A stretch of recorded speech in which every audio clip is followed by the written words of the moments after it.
this is Kim with Mom's Creative Moments, and I am bringing you today a quick tutorial on how to take a custom foiled spine and adjust it to fit an album that is not a 12-inch high album. So we have several different sized albums, and if you have albums from old Creative Memories, the old company, then you may even have some that are other sizes, but right now we carry the 12-inch by 12-inch album and the 8 by 8-inch album. And so if you want to customize the spine on an 8-inch album, it's going to come as a 12-inch high spine, and you have to adjust it. So this video is hopefully going to show you some options of different ways that you can adjust that spine and make it perfect for whatever size album you have. So let's take a look at my workspace, and I'll get started showing you that. All right, so this is in our family room space. I just wanted to share with you kind of what having a custom foiled spine can look like on your shelf, because they really do add a lot of neatness to having your albums. I don't know if this is going to work, me turning the video like that. Maybe I'll go back like this. But you can see how I've got my holiday albums, our Disney visits, my husband's retirement, you know, I've got way more than just this. But as we have journeyed through our life, now we can grab the appropriate album when we have a memory we want to share with someone, or we have we're looking for a specific picture, or we just want to, you know, remember what it was like in a particular area that we lived in. It's just really handy to have the cool spine on there. So I'm going to show you how to adjust those. Let's check out my workspace.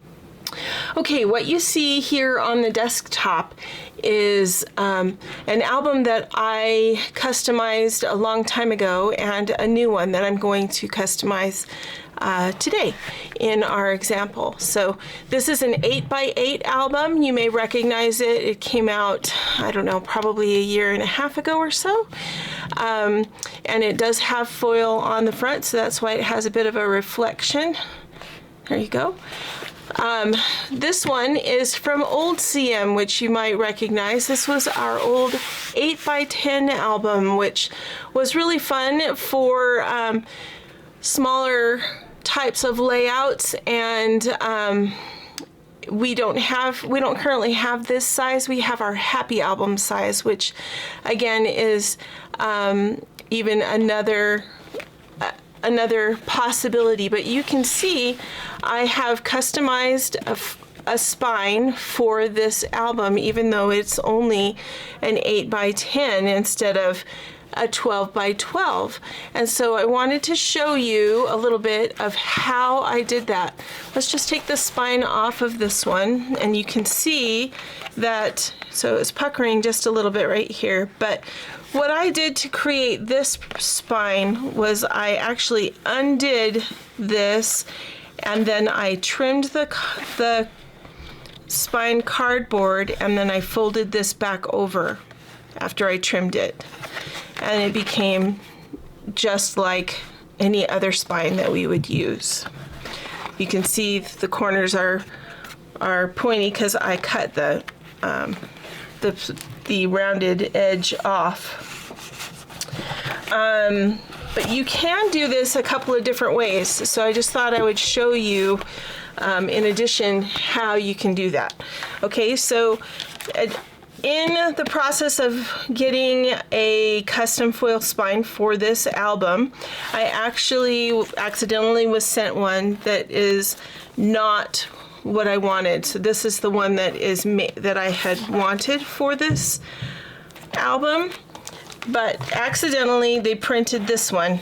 All it says is Mom and Dad. I don't know whose this one was or what happened, but somehow it ended up in my box, and Home Office was very gracious, and they reprinted the correct one and got it to me in a timely manner, which is fantastic. But what I thought I would do is use this one. You can see they come with instructions to show you how to put them, use them to replace the existing spine on your album, which is fantastic. But I just wanted to talk to you for a minute about, first of all, designing these and how you can design them when your album is a different size, and how you might choose to design them. So you can see that this title is more towards the top of the spine, whereas this title is more towards the bottom. You can adjust that when you're creating the spine digitally in the computer before you order it. You can move the title up or down.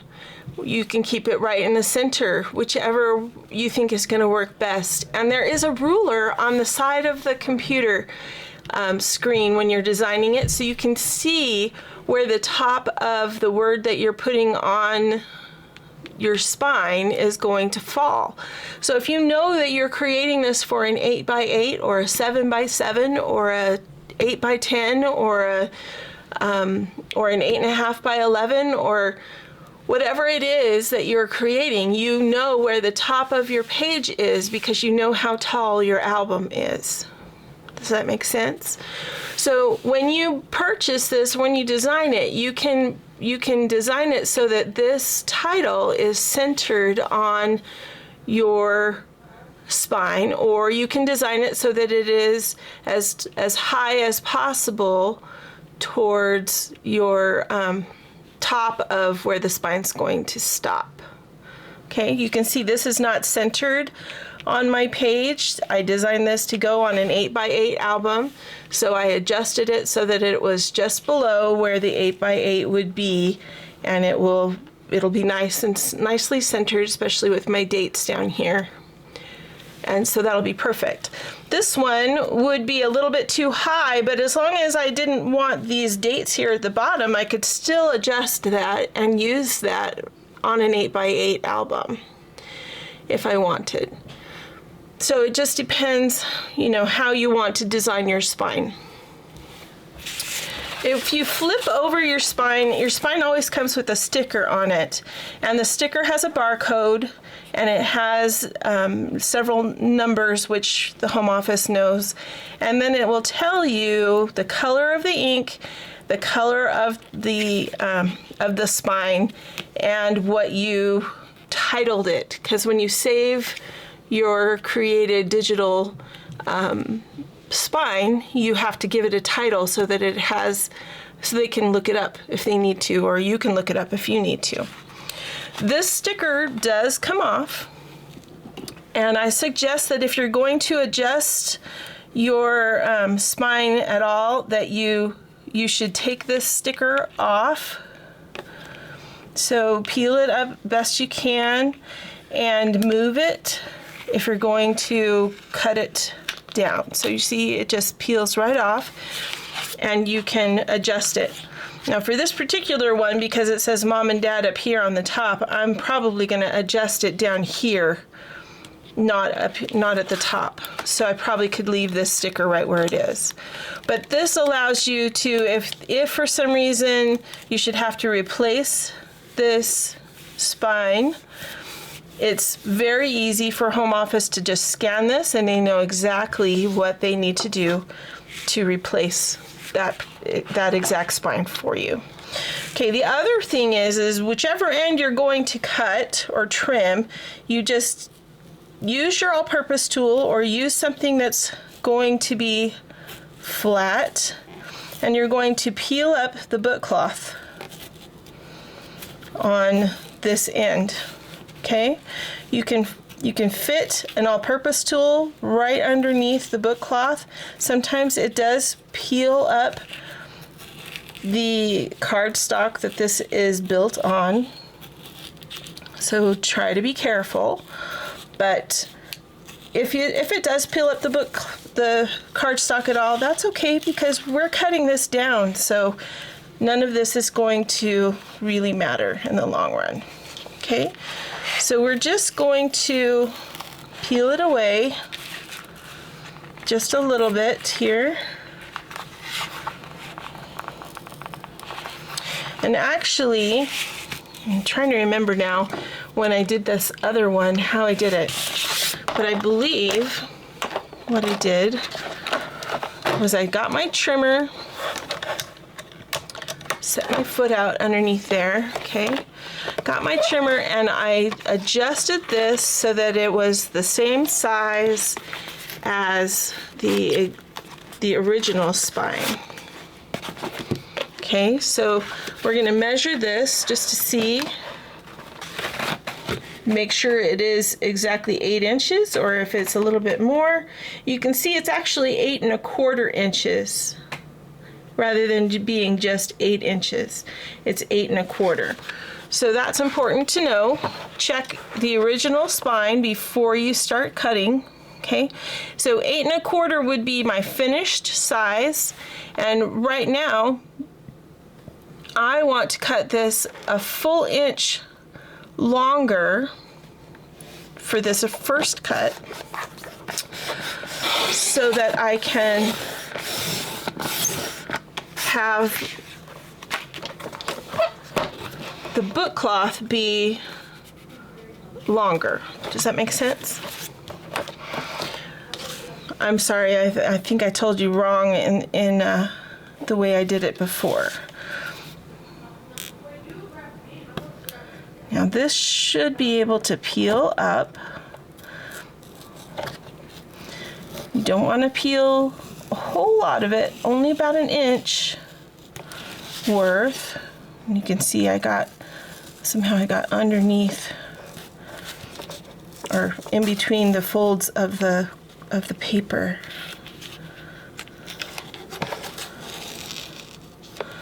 You want about 1 inch, and that's all you want peeled up, is about 1 inch. Okay, now we're going to just fold this back carefully.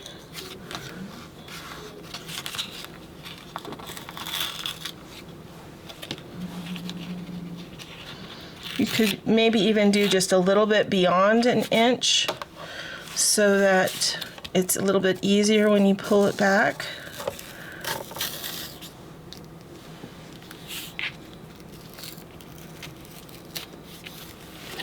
So you have a little bit more space.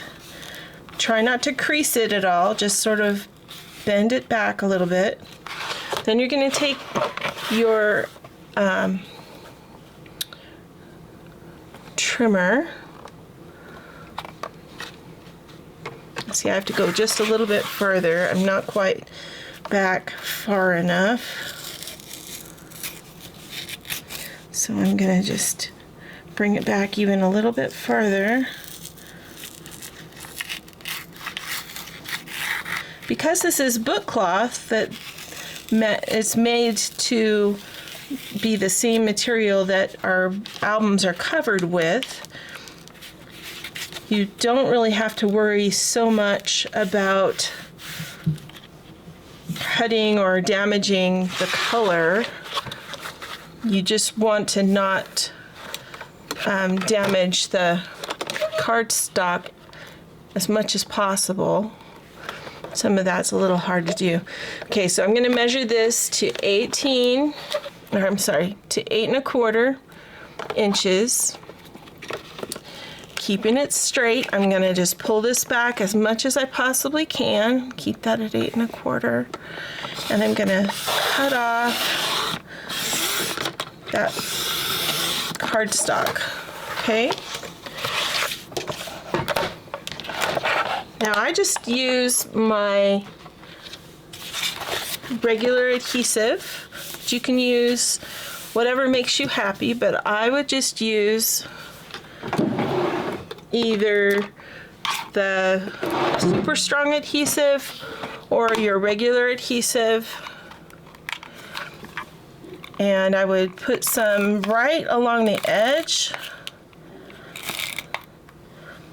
so that, and that's not coming off. I would put it right along the edge of the part that you're covering, because here, as you can see, it was not coming off. It was just tearing off the the fuzzy part. Okay, then you're going to start in the middle and fold it over carefully. Crease it right there.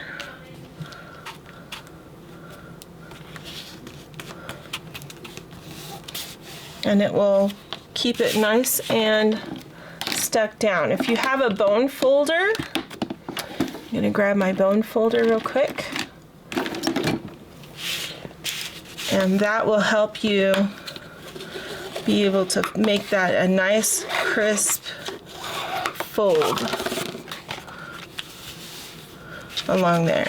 Okay, then you can stick that right inside the album and it just looks beautiful, like you did it on purpose. Here, like you did it on purpose, like you built this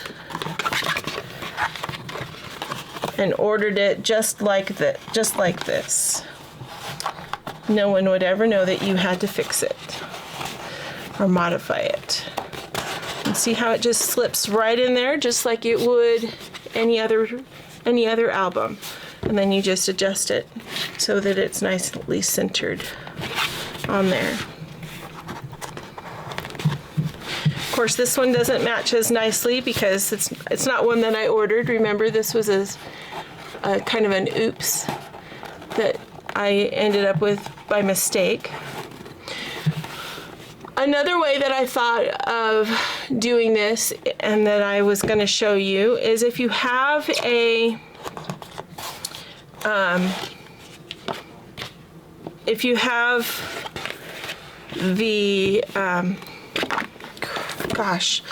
language, Kimberly, language. If you have the scoring blade that fits in your trimmer, I believe you could probably score this and make it work. Let's see if we could get it to fold if we scored this. I'm going to flip it the other direction. And we're just going to try and see if... Oop, I'm sorry, I didn't switch blades. Good thing this is a practice one, huh?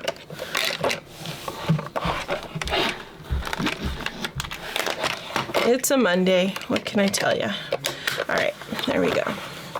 So if we put in our scoring blade, you know as well as I do that you can't push too hard with the scoring blade or you will cut it.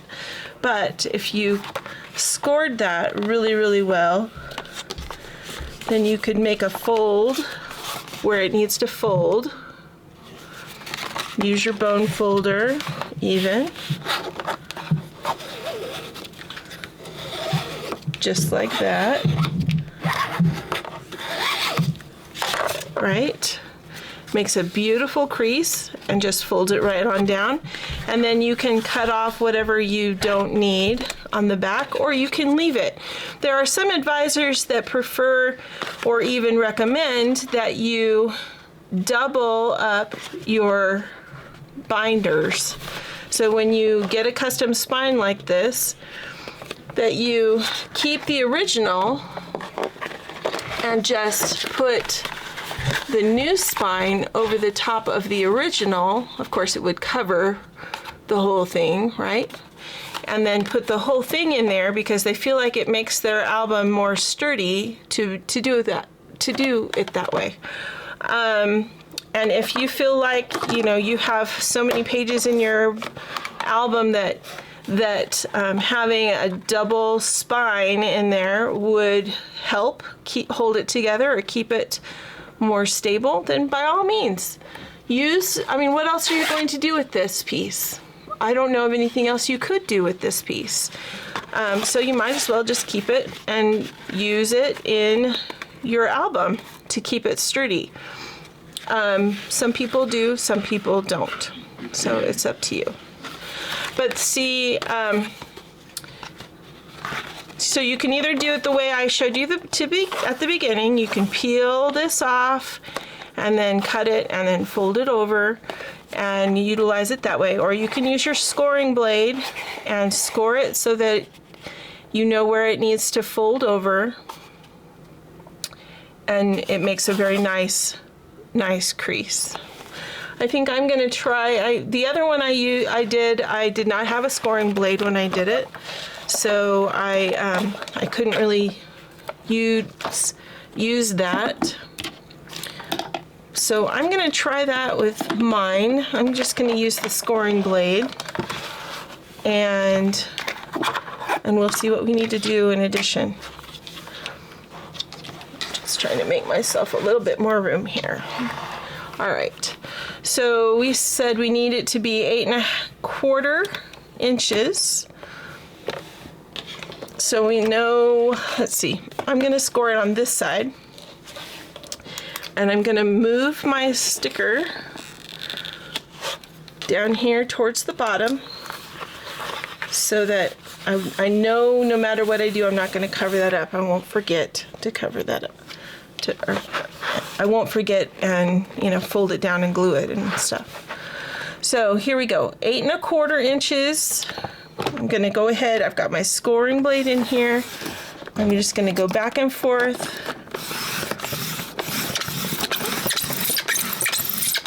Squeaky, squeaky, squeaky. I know. Okay, so we've scored that really nicely. Stay. Not gonna stay. I'll move that to another spot. All right, so now I'm gonna fold this over and use my bone folder to just make that crease really nice and straight and firm. And I don't think I'm even going to cut that off. Let's see what it looks like when we put it in the album. I'm just going to go ahead and curve it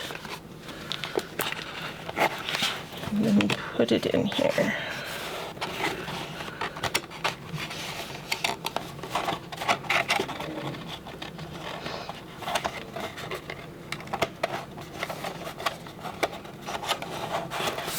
You might want to glue it down. I didn't glue mine down, but I just want to make sure it's where I want it. Yeah, I think I like that. I think I'm not going to cut mine. I'm just going to leave it like it is, so it's a little bit reinforced, because when I have all the pages filled in here, and you can see I don't have all of them filled, but when I do have all the pages filled in here, and I may actually add a few more, that will actually add to the stability of my book and keep it nice and together. All right, I hope that's been helpful. I hope I've been able to help you see that you can modify and make these wonderful foil spines work for you, so that you can tell which books you want when you grab them. I really like mine. So, in fact, I still have a few more to get, but most of my albums have these wonderful spines, custom spines, which is really nice. So, yeah, if you have any questions or concerns, comments about your experiences with your custom spines, please make sure you put it in the comments, and make sure you've subscribed to my channel so you don't miss any of the tips or hints or layouts that I'm able to post and help you to have more creative moments. Thanks so much for joining me, and I hope you have many more creative moments. Have a great day.